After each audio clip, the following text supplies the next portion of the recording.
We're going to cover a couple of things. I got a couple of requests. People wanted me to start discussing wrestling. I'm a big wrestling fan. I've been watching wrestling since a young age. And coming up this Sunday, Survivor Series 2011, we have the return of The Rock to the ring and actually competing in the match.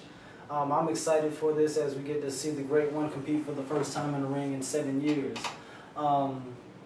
Do I think that this will help revitalize the WWE? I mean, as long as WWE is stuck in this little PG era that they're in, I don't think they will ever like regain the fans that they used to have from back in the days. Trying to attract more people from different organizations and stuff like that. It could help them out, but at the same time it could hurt them because they're still promoting past stars. I mean, there comes a point in time when you have to look at your product and say, this isn't working, we got to go to another direction. I'm not really the biggest fan of the PG era, even though it has gotten a little bit more edgier, especially with the CM Punk rise or what have you.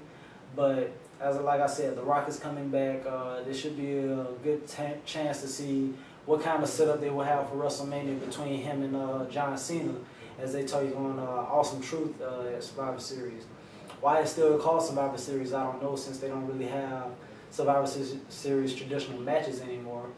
But I can't argue with the results. I'm not the creative director of WWE, but that's the path that they want to go down. That's fine. You got the heavyweight championship match with Mark Henry and the Big Show. These two giants are colliding again. Last time they got in the ring, they broke it. Whether it was staged or not, who knows? You got to remember back in when it was here in Orlando, SmackDown not too long ago, when Big Show and Brock Lesnar did it. They broke the ring. That was freaking amazing. I was there for that. But I don't anticipate any more rings breaking anytime soon. This should be a good match. The last match that they put on, considering they're two big lumbering giants, it was actually pretty entertaining, to say the least. Then you have the WWE Championship match between Alberto Del Rio and CM Punk, which is, I'm going to say it like this. If CM Punk does not win this match, something is seriously wrong with the WWE. They took the belt off of him too soon once he came back from his little hiatus that he was on. But CM Punk is the mouthpiece of the WWE right now. He is the selling point of the WWE.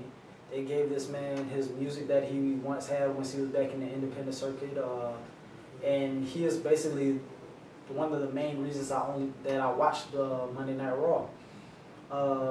Outside of The Rock coming back, there's really no other reason I really pay attention to it.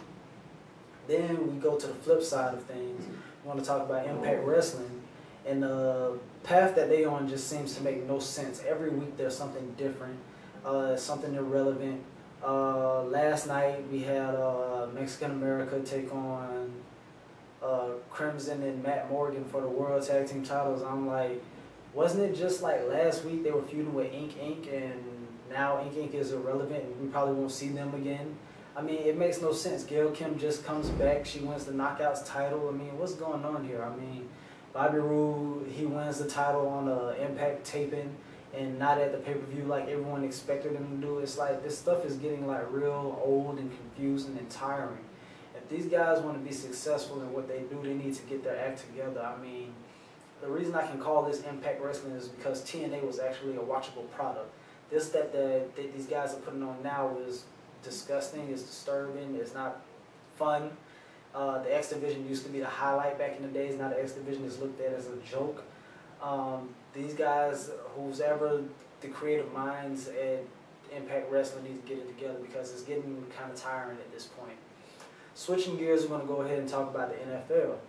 And I'm going to talk about Tim Tebow. Yes, Tim Tebow, he is a competitor. He's a great competitor at that. He's a winner. He's shown that. Last night against the New York Jets, he put on a great show. And it was pretty damn exciting, if you ask me, to see this man come back and do what he did. Now, a lot of people want to give Tebow all this praise about what he's done and what he's not done, that he can't throw the ball and he can't run an offense and all that. Well, I'm going to break it down to you like this. Tim Tebow will never be an NFL quarterback. Let's get that out of the way right now. Sure, he can't throw the ball. He makes some throws. The man isn't accurate, though. Right now, he's not an NFL quarterback. If he does get to that level, then he can then not eat my words. But as it stands right now, I don't see this man developing into a prototypical NFL quarterback. He's not a prototypical NFL quarterback. He's a hybrid. The man has ran a spread offense at Florida. He probably ran a spread offense in high school. And now that they're running an option offense here in Denver with him behind center, it seems to be working out pretty well. My thing is, if it ain't broke, don't fix it. The man is 4-1 since he took over as a starter in Denver. That lone loss came against a pretty good Detroit Lions team. They knocked off the Jets. The Jets have been up and down all season long. They beat the Chiefs. They beat the Raiders. And, I mean, as long as you're beating your competition, I mean, especially your division opponents, I mean, that's all that really matters. You win your division, you move on to the playoffs. Granted, you have to have a better record than the guy in front of you. Still, winning your division is a great accomplishment. And I think that these Broncos, considering the path they're on, they're 5-5 right now. If they can go on to, 9-7 record, I think in that division as it stands right now, they could end up winning it. Phillip Rivers is producing as a San Diego Charger at quarterback. Oakland's offense is in a learning process with Carson Palmer coming in behind center now. Darren McFadden is out. I mean, the division is theirs to be had. The Chiefs, they're up and down. They went on a little win streak. Now they lost 2 straight. I mean, the division is theirs to be had if they really want it.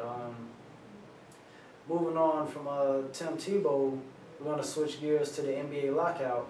And I don't really think that these guys in the NBA realize what they're going to miss if they lose the season. I mean, it took these guys 12, 13 years to get back to the level of excitement that they had since Jordan retired. His first retirement in '99.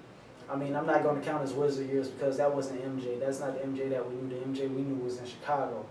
And they got back to that level, especially when LeBron went to Miami.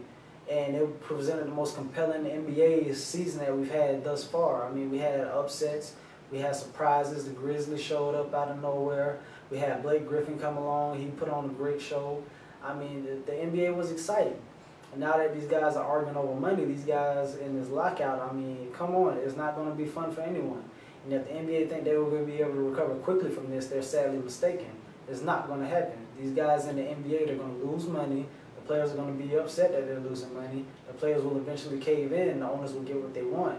But the thing is, how long will that resolve last, considering the fact that these NBA players are not going to get the same amount of money anywhere else? That's the thing. This lockout, as the owners have said, they're prepared to miss a season in order to get the demands that they want. There are a lot of guys who don't want the 50-50 split. They want a 47-50 in favor of the 53 in favor of the owners. And if they get that, I mean, these guys are going to miss out on the deal that they could have had that would set them up in the long term. But these guys in the NBA, they need to get their act together. I don't think it's going to happen anytime soon. I'm prepared to just stay focused on college basketball. We still got college football. Still got the NFL, and I still got hockey. I mean, I'm not the biggest hockey fan, but I'll watch it.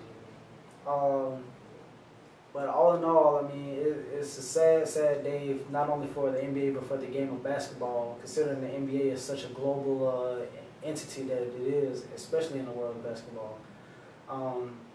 Outside of that, let's see, what else do we need to discuss today? I think that's about it. I mean, you guys send your messages to me. There's a lot going on. We got the UFC 139 fight coming up tomorrow night. Stat card. You got Kung Lee taking on Wanderlei Silva. You got Dan Henderson taking on Shogun. I mean, these are going to be 2 good fights. There's another fight that I can't think of right now. I'm pretty sure you guys will probably correct me on whatever it is. But I think that Hendo and Shogun fight is going to be pretty compelling. Both guys, they like to strike. I think that Dan Henderson, though, he's the wild veteran. Both these guys are veterans. But I'm going to go ahead and give the edge to Dan Henderson. I think he'll take it. Then you got Kung Lee and Wanderlei Silva.